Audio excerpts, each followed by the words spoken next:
Milestone ট্র্যাজেডিতে দগ্ধ আরও 2 জনের মৃত্যু হয়েছে জাতীয় বার্ন ইনস্টিটিউটে। জাতীয় বার্ন ইনস্টিটিউটের আজকের পরিস্থিতি জানাতে আমাদের সাথে যুক্ত হচ্ছেন সহকর্মী ফরহাদুজ্জামান।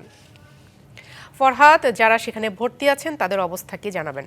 আপনি জানেন যে আজকে কিন্তু পর্যন্ত 40 জন জাতীয় বার্ন ইনস্টিটিউটে ভর্তি ছিল। এর মধ্যে সকালে একজন শিক্ষার্থী মারা গেছেন এবং কিছুক্ষণ আগে সকাল 10টার দিকে মাইলস্টোন স্কুল অ্যান্ড কলেজের একজন সহকারী তিনিও মারা গেছেন। তার নাম মাসুমা। তার বয়স ছিল 38 এবং তার বার্ন ছিল 90%। আমরা জানতে পেরেছি এখনও লাশ হস্তান্তর করেনি। কিছুক্ষণ আগে একটি লাশবাহী অ্যাম্বুলেন্স ভিতরে প্রবেশ করেছে। কিছুক্ষণের মধ্যেই হয়তো তাদের লাশ হস্তান্তর করা হবে।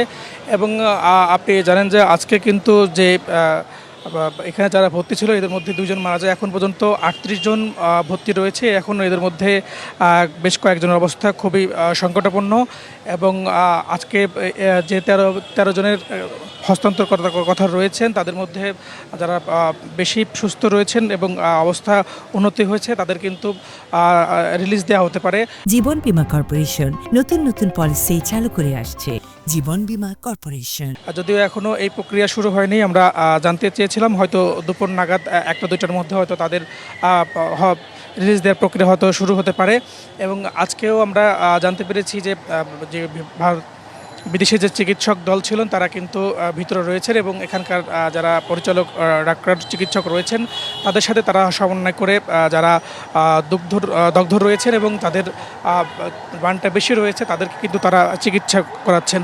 এবং এখন পর্যন্ত আপনি জানেন যে 2 জন মারা যাওয়ায় যারা আইসিইউতে ছিলেন সেই সংখ্যাটাও কিন্তু কমে এসেছে এবং গতকালকেও কিন্তু 2 জন মারা গিয়েছিল। আজকে কিন্তু এখন পর্যন্ত 2 জন মারা গেছেন এবং আমরা জানতে পেরেছি যে কিছুক্ষণের মধ্যেই হয়তো তাদের লাশ হস্তান্তর করা হবে।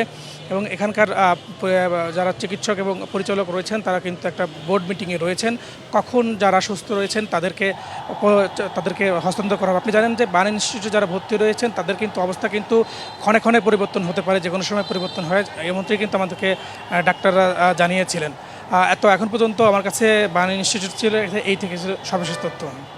ফরহাদ, ধন্যবাদ আপনাকে।